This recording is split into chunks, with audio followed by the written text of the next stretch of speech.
哈喽啊，各位骚棒！今天咱们来品鉴一部能把我头盖骨都给雷开的逆天神剧。开局就给我整不会了，男主的小老弟，咱就叫他四虎吧，抱着一具尸体哭的那叫一个撕心裂肺。我寻思这咋回事啊？开局就嘎了一个，结果旁边一个媒婆打扮的大妈，咱称之为杀婆，直接开始疯狂补刀，说这哥们是因为调戏良家妇女，被人家乱棍打死了。我直接一个好家伙，开局就送走一个下头男。这句三观还挺正，杀婆还掏出5两银子，说是给男主买了个老婆的钱。看到这儿，我想现在你们大概知道这句的尿性了。这地方不仅民风淳朴，还流行一种堪称企业级文化的先进习俗——卖老婆。就在四虎拿着钱试图用超能力唤醒他哥的时候，离谱的一幕发生了。我们这位已经被物理超度的牧哥，听见老婆2个字，居然一个鲤鱼打挺直接坐了起来。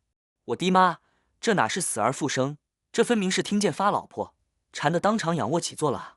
这位牧哥实际上已经被咱们的男主，一位来自21世纪的土木工程师许墨给魂穿了。好家伙，别人穿越不是王爷就是皇子，再不济也是个少年天才。我们土木老哥倒好，直接穿越成了一个因为调戏妇女被打死的街溜子，还得开局喜提一个卖老婆的 The Buff， 这运气也是绝子。杀婆看他醒了，还特地好心提醒，说老婆给你送家去了。记得3天后卖到花楼换钱。许墨当场就阴谋了，啥子玩意儿？滚夫！这是哪个外网文都不敢这么写的离谱设定？整个望州城是个男的就得卖老婆，这 KPI 考核的吗？不卖老婆就开除夫籍。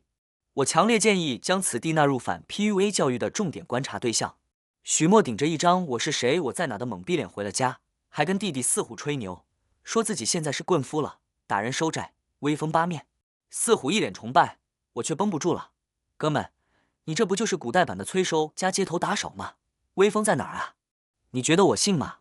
当然，作为接受过9年义务教育的现代人，许墨的良知不允许他继续摆烂。他决定金盆洗手，不做棍夫了。转身回到家，就见到了那个被杀婆送来的老婆江采薇。有一说一，这采薇妹子是真低惨，她是个落难千金，为了生存把自己卖了。一见到许墨，就卑微的把一天赚的10几文钱全交出来，还保证明天会更努力打柴，能赚20文甚至25文，每天只吃1顿饭就行，求许墨不要把他卖掉。他真的，我哭死！这妹子为了不被卖，把自己活成了一个内卷之王，堪称古代版奋斗 X。许墨看着眼前这个被吓得瑟瑟发抖的女孩，上演了一出经典偶像剧桥段：你负责貌美如花，我负责赚钱养家。可惜我们不是。好家伙，搁这呢！你以为你在演一起来看流星雨吗？嘴上说着我们不熟，身体却很诚实，又是给钱买被子，又是让他别去打柴了，生怕人家多吃一点苦。这欲擒故纵的拉扯感，堪称教科书级别的傲娇。为了在这个卖老婆成风的世界里活下去，我们土木老哥决定发挥专业优势搞基建，不是，是搞创业。他想起自己穿越者的身份，大手一挥，决定用现代的蒸馏法降维打击这个时代的酿酒业。这不就是开了个科技挂吗？懂的都懂。于是乎，许墨带着小老弟四虎叮叮咣当开始洗苞米、垒土灶，开启了私酒作坊的创业之路。酒酿出来之后，那叫一个香。到了取名环节，四虎这个小机灵鬼说这酒生在茅草房，产在灶台下，不如就叫茅台吧。我特么也惊呆了，小老弟你很有商业眼光啊。可惜许墨觉得这名字逼格不够，采纳了采薇妹子最天仙的建议。行吧，毕竟泡妞要紧。可就在他们一家人其乐融融，展望美好未来的时候，催债的杀婆找上门了。他看许墨居然还没卖老婆，简直比自己亏钱还难受，疯狂输出价值观。整个望州城哪个棍夫不卖妻？你不卖，这生意啷个循环吗？他还爆出采薇身上背着15两的巨额债务，是利滚出来的。我的头快要裂开了，这高利贷玩法放现在都得进去踩缝纫机啊！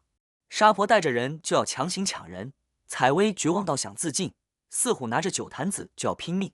关键时刻，许霸总莫上线，依据我家那口子的账，我替他还了，直接 A 了上去。他跟杀婆约定3日之内还清15两。为了快速搞钱，许墨带着他的醉天仙上街摆摊。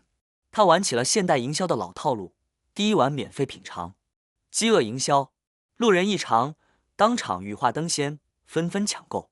躲在暗处观察的望月楼周掌柜坐不住了，先是假装嫌弃，想压价到1两银子一坛。我们许墨是啥人？穿越者，直接心理战拉满，开价3两，少一文不卖，爱买不买，我去找别家。这极限拉扯，看得我直呼内行。最后周掌柜绷不住了，3两就3两，先要50坛，还被许墨忽悠着预付了30两定金。拿到第1桶金，许墨立刻开始招兵买马。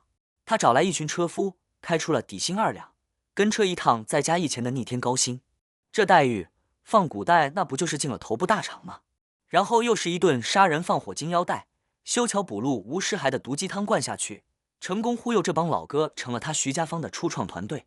这娴熟的画大饼技术，堪称古代版优秀企业家。然而，故事的画风在这里突然来了个180度大转弯，上一秒还是发家致富种田文，下一秒直接切换到行尸走肉片场。许墨为了扩大生产，决定带队出城收粮，结果城外饿殍遍地，尸横遍野，甚至出现了人吃人的哈人场景。我的妈！导演你这转场也太硬了吧！许墨当场就一扭了，引起了诗，感慨万千。就在这末世氛围里，他们找到一家粮行，掌柜的坐地起价，米价比平时贵了3倍。更骚的是，他还故意透露乡外还有5车更便宜的粮食，引诱许墨去买。明眼人都看得出这是个陷阱，带路的伙计半路消失，粮商和周掌柜的竞争对手躲在后面笑得跟反派似的，已经通知了难民准备截胡。但我们男主是啥人？龙傲天啊！明知山有虎，偏向虎山行。揣着富贵险中求的信念，外加成功带回粮食，每人再加1两银子的超能力激励，毅然决然地带着队伍，在夜色中冲向了那个明显是埋伏圈的树林。果不其然，马灯一熄，周围乌泱泱的冒出来全是难民。好家伙，这是要上演一出古代版《釜山行》了。究竟土木老哥能不能带着他的初创团队突出重围？